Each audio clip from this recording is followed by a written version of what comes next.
Welcome back my channel शिक्षा the education में आप सभी का स्वागत है। आप सभी को हमारी एनसीईआरटी कैसी लग रही है? आप लोगों ने अपने प्रीवियस पेपर क्वेश्चन भी किए, उनको भी साथ में कीजिएगा, तभी आप लोगों का एनसीईआरटी पढ़ने का बेनिफिट्स है।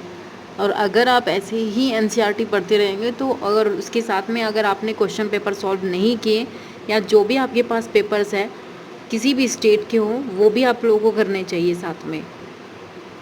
और सीटेट दे रहे हो तो सीटेट के तो सारे ही क्वेश्चन करने चाहिए आपके पास, चाहे 10 ईयर्स होल्ड या फिर 2 हो या फिर 1 हो, कुछ भी हो, लेकिन आपको ज़्यादा से ज़्यादा क्वेश्चन सॉल्व करने चाहिए, तभी आप लोगों की बेनिफिट्स होगा अपनी एनसीईआरटी पढ़ने का।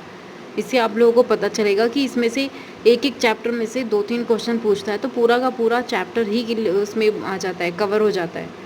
एक ही क्वेश्चन में दो, अगर एक ही चैप्टर से वो 2 क्वेश्चन कंप्लीट कराना है तो उसी में से ही पूरा चैप्टर कंप्लीट हो जाता है। तो इसलिए आपको चैप्टर से कुछ भी नहीं छोड़ना है,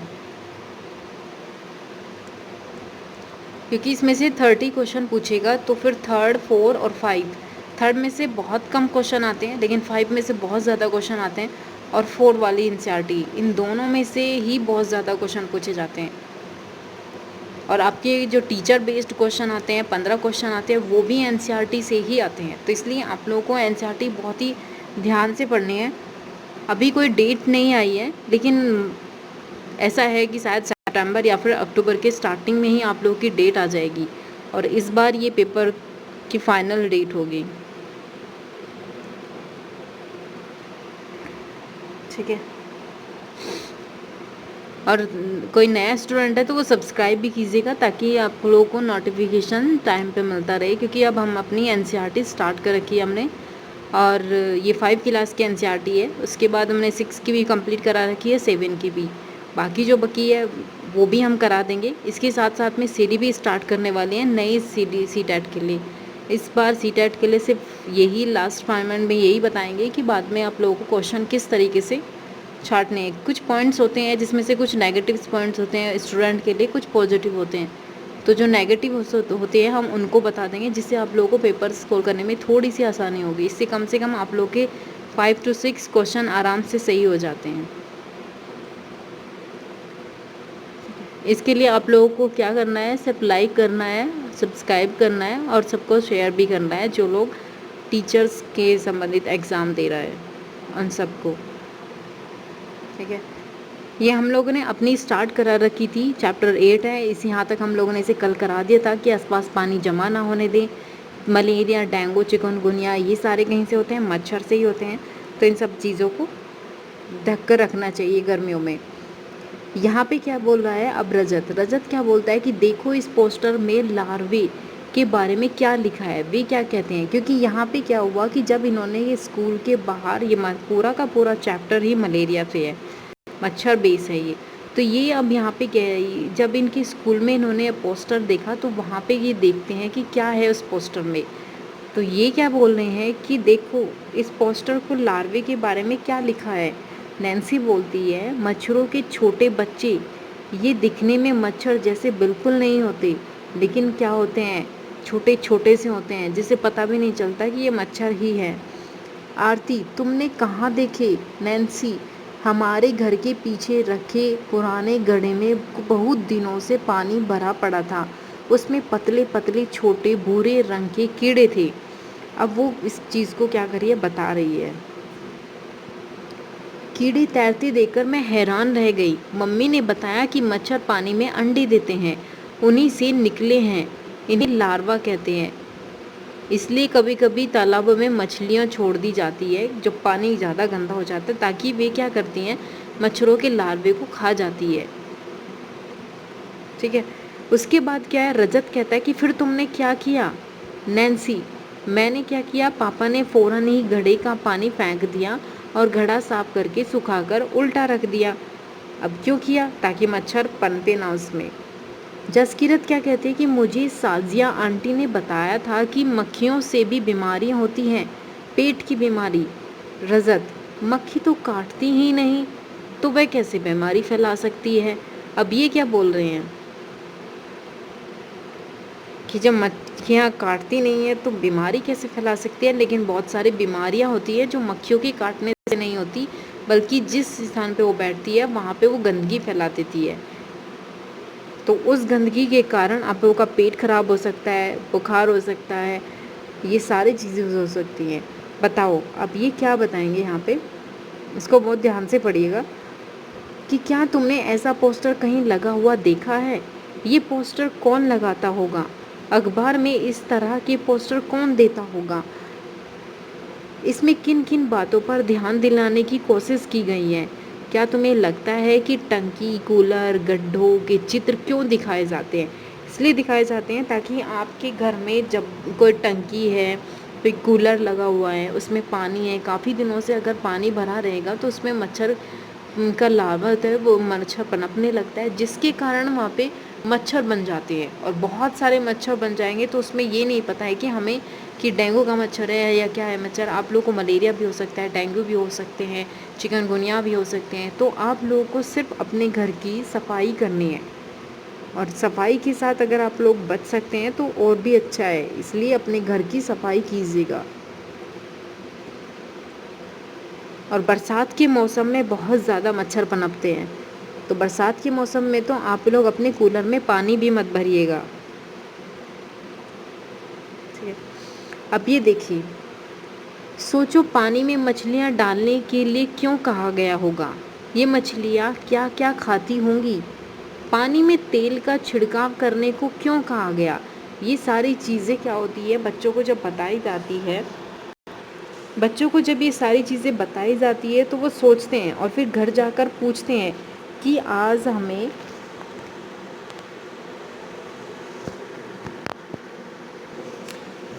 हमें ये चीज़ें बताई गई कि पानी साफ़ करना चाहिए, पानी नहीं रुकना चाहिए, टंकियों में या फिर कूलर्स में, इनमें पानी काफ़ी दिनों से नहीं होना चाहिए, इससे मच्छर पनप जाएंगे। तो उनके घर वाले भी क्या करेंगे, फिर सफाई का ध्यान रखेंगे ताकि बच्चे को बीमारी ना हो या फिर उनके परिवार में किसी को भी। अब ये क्या बोल रहे हैं कि पानी में मछलियाँ डालने से क्यों कहा गया, कि पानी में मछलियाँ डालनी चाहिए, तेल का छिड़काव करना चाहिए। ये सारी चीज़ें क्या होती है, मच्छरों के लिए होती है, ताकि मच्छरों का जो लार्वा होता है वो ना पनप पाए।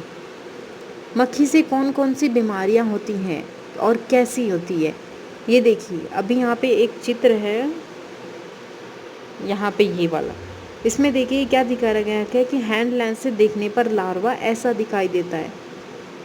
इन्होंने चित्र भी दिखाया गया है इसमें।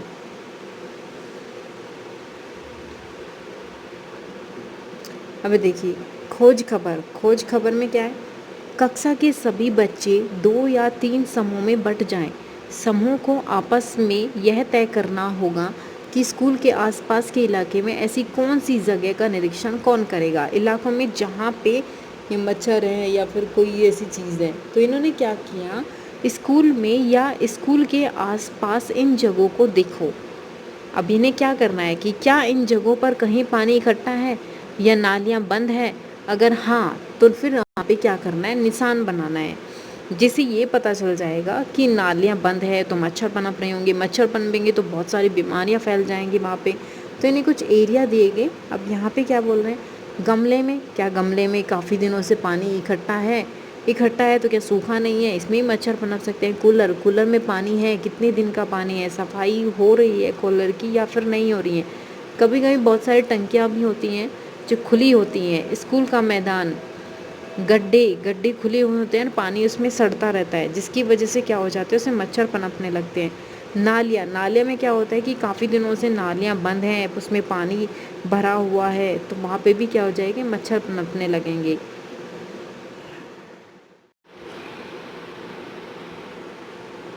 ठीक है, तो फिर हम क्या करते कि या फिर कोई और जगह ऐसी हो सकती है जहाँ पे काफ़ी दिनों से पानी रुका पड़ा है और वहाँ पे कोई भी सफाई नहीं हुई है काफ़ी दिनों से, तो वहाँ पे भी मच्छर के लार्वे पनप सकते हैं, तो उनका नाम लिखना है। अब उसके आगे यहाँ पे क्या था कि यहाँ कितने दिनों से पानी इकट्ठा है।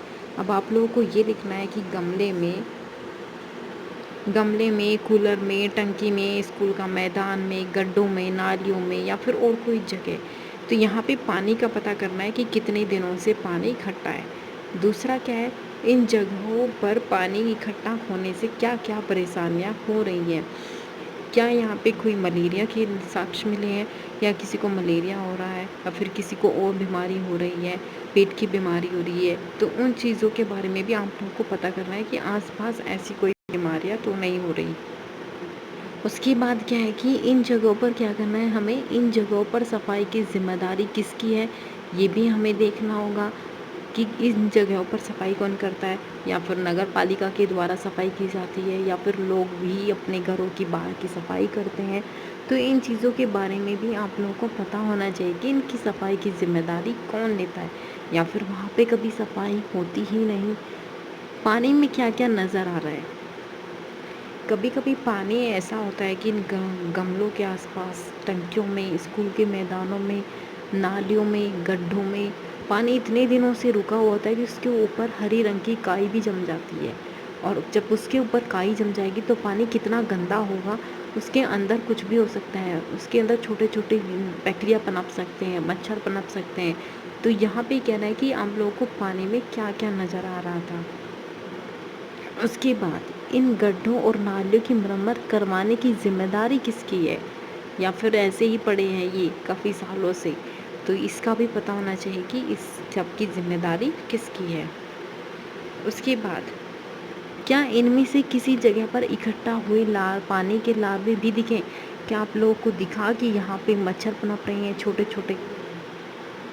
ठीक है। तो इन चीज़ों का आप लोगों को पता होना चाहिए कि इन चीज़ों पर पानी के लार्वे आप लोगों को दिखे या नहीं दिखे। तो इन सब चीज़ों के जो क्वेश्चन यहाँ पे पूछे गए हैं, इन क्वेश्चन का जवाब बच्चों से दिया जाता है, ताकि बच्चे ये समझ पाएँ कि कूलर में, गमले में, टंकी में क्या हो रहा है, ताकि वो फिर क्या करेंगे, अपने घर पे सफाई भी कर रखेंगे। घर वालों को, मम्मी को, पापा को, सबको, जो भी मैं है घर में, अगर वो बच्चे छोटे हैं तो जाकर बताएंगे कि इस तरीके से पानी अगर ज़्यादा टाइम तक रहेगा तो उसमें मच्छर पनप सकते हैं और उससे बीमारी हो सकती है, हम सब बीमार हो सकते हैं। तो फिर घर में क्या होगी, सफाई होगी। अब ये देखिए, पोस्टर लगाओ, जिम्मेदारी याद दिलाओ। अपने समूह में कूलर, टंकी, नालियों जैसी जगह जहां पानी इकट्ठा होता है, साफ रखने के लिए पोस्टर बनाओ। स्कूल और घर के आसपास यह पोस्टर लगाओ ताकि सबको इसके बारे में जागरूकता फैलाई जा सके, ताकि सब जागरूक हो सके और सफाई रख सके। उसके बाद यहाँ पे क्या है, पता करो कि तुम्हारे स्कूल के आसपास की सफाई करवाने की ज़िम्मेदारी किसकी है। यह भी पता करो कि चिट्ठी किसके नाम लिखनी है, यह कौन से दफ्तर में जाएगी, और अपनी कक्षा की तरफ से उन्हें अपने इलाके की सफाई के बारे में जानकारी के लिए एक पत्र भी लिखें। अगर आप लोगों का इलाका या क्षेत्र जहाँ जिस गांव में आप रहते हो या स्कूल के आसपास, अगर आप लोगों को इतना गंदा लगता है कि वहाँ पे कई सौ सालों से घास खड़ा है, कई सौ सालों से पानी भरा पड़ा है, तो उस सब चीज़ों से के लिए पता करना चाहिए कि इस सब की ज़िम्मेदारी किसकी है। उसके लिए चिट्ठी लिखनी चाहिए ताकि वो इलाका भी आप लोगों का साफ हो सके, वहाँ पे बीमारियाँ भी कम पनप सके।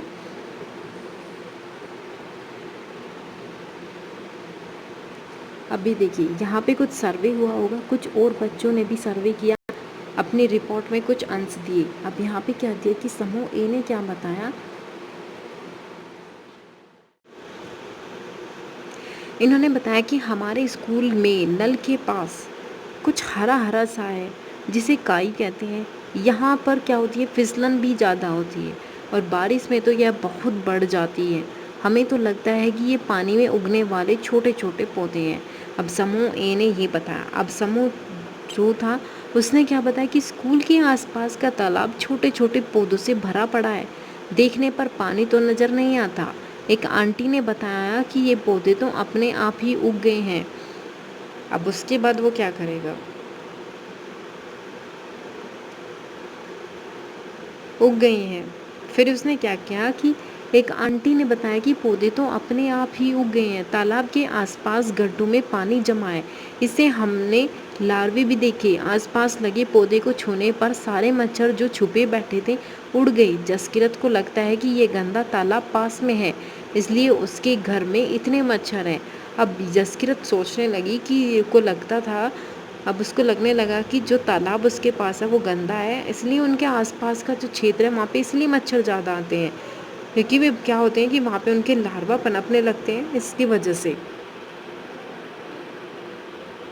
अगर तुम्हारे घर या स्कूल के आसपास तालाब या नदी हो तो उसे देखने जाइए, और साथ में आप सभी को लाइक भी करना है, और अगर कोई नया स्टूडेंट जुड़ा है सीटेट के लिए अभी, तो वो सब्सक्राइब भी कर लीजिए, उसके साथ शेयर भी कीजिए।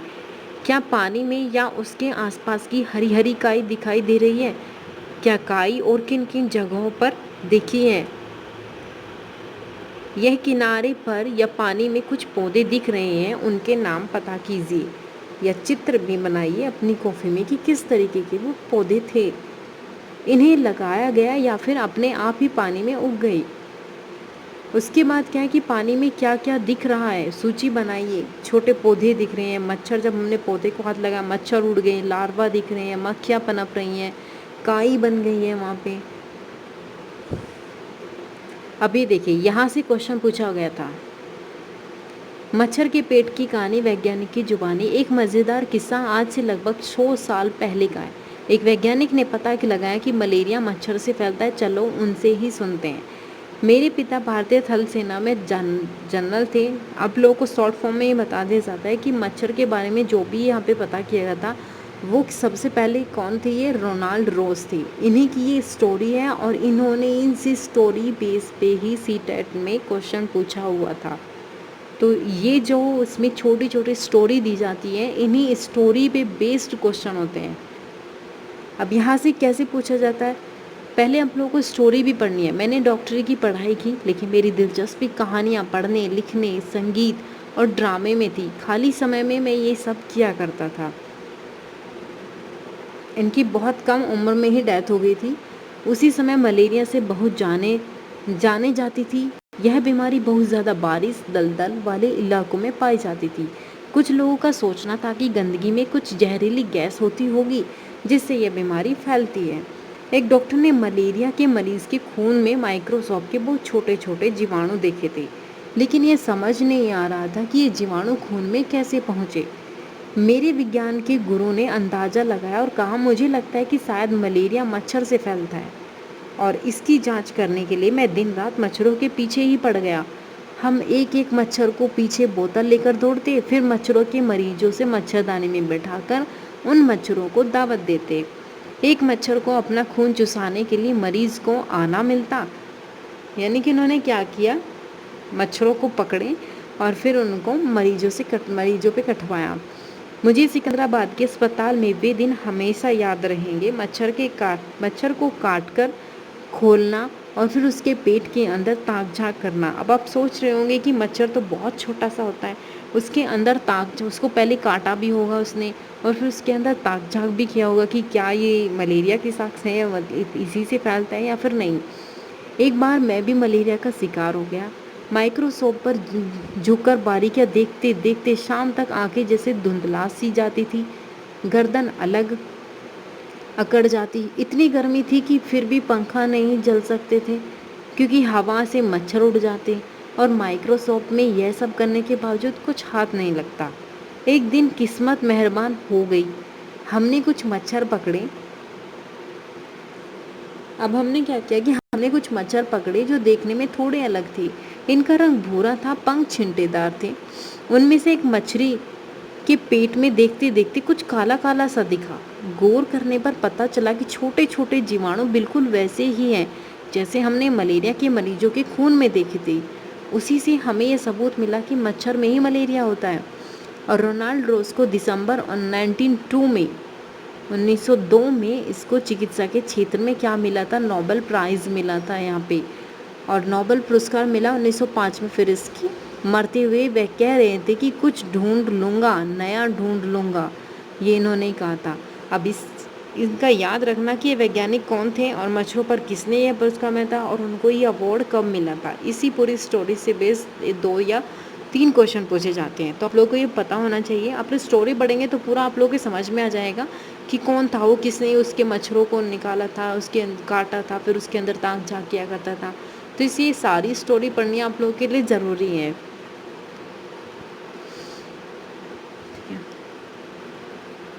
हम अपने घर में, स्कूल में, आसपास मच्छर न हो, इसके लिए तुम्हारी क्या जिम्मेदारी बनती है? इसके लिए तुम्हें क्या करना है? कैसा पता कर सकते हैं कि मलेरिया, किसी को मलेरिया है तो नहीं? अब ये देखिए लास्ट में क्या है, ये चैप्टर आज समाप्त हो जाएगा। इसके बाद नेक्स्ट चैप्टर स्टार्ट हो जाएगा हमारा, चैप्टर नंबर 9। तो यहाँ से ये लास्ट चैप्टर है, इसको जरूर पढ़िएगा, टीचर संकेत। एक आना के बारे में बताइए कि ऐसे सिक्के पहले इस्तेमाल होते थे। रोनाल्ड रोज की कहानी से बच्चों को वैज्ञानिक प्रक्रिया के बारे में बातचीत करने के लिए प्रोत्साहित करें। वैज्ञानिक खोज की यह कहानी बताती है कि सिकंदराबाद के एक मामूली अस्पताल में कई प्रयासों से कुछ कामयाब और कुछ नहीं भी ऐसे अद्भुत जानकारी दुनिया को मिली। इसी तरह बीमारी के इलाज के बारे में कहानियाँ भी इकट्ठा करके चर्चा करवाई जा सकती है, जिससे बच्चों को क्या होगा, उनके अंदर ये प्रोत्साहित बढ़ेगी वैज्ञानिकों के प्रति, लोगों के प्रति कि इस दुनिया में लोगों ने क्या किया, किस तरीके के छोटे छोटे इतने प्रयोग करने के बाद भी, असफल होने के बाद भी वो लोग करते रहे, सफल हुए वो लोग। तो ये चीज़ें बच्चों को बतानी चाहिए ताकि वह बच्चे उस चीज़ के प्रति प्रोत्साहित रहे, जानने के प्रति रहे, सफाई के प्रति रहे। फिर वो लोग सफाई भी करेंगे, सफाई करेंगे तो बीमारियां भी कम होंगी, बीमारियां कम होंगी तो ज़्यादा प्रगतिशील रहेंगे। फिर इसके साथ ही इसको लाइक भी कीजिएगा, सब्सक्राइब भी ज़रूर कीजिएगा, सब्सक्राइब करना मत भूलिएगा। आप लोगों को ये सारी वीडियोस मिलती रहेंगी। इसलिए चैप्टर आज हमारा समाप्त हो चुका है। चैप्टर हमारा 8 चैप्टर नेक्स्ट यानी कि कल आप लोगों को मिल जाएगा। पर इनके साथ साथ आप लोगों को एक चीज़ बहुत ध्यान रखनी है कि क्वेश्चन ज़्यादा से ज़्यादा सॉल्व करें।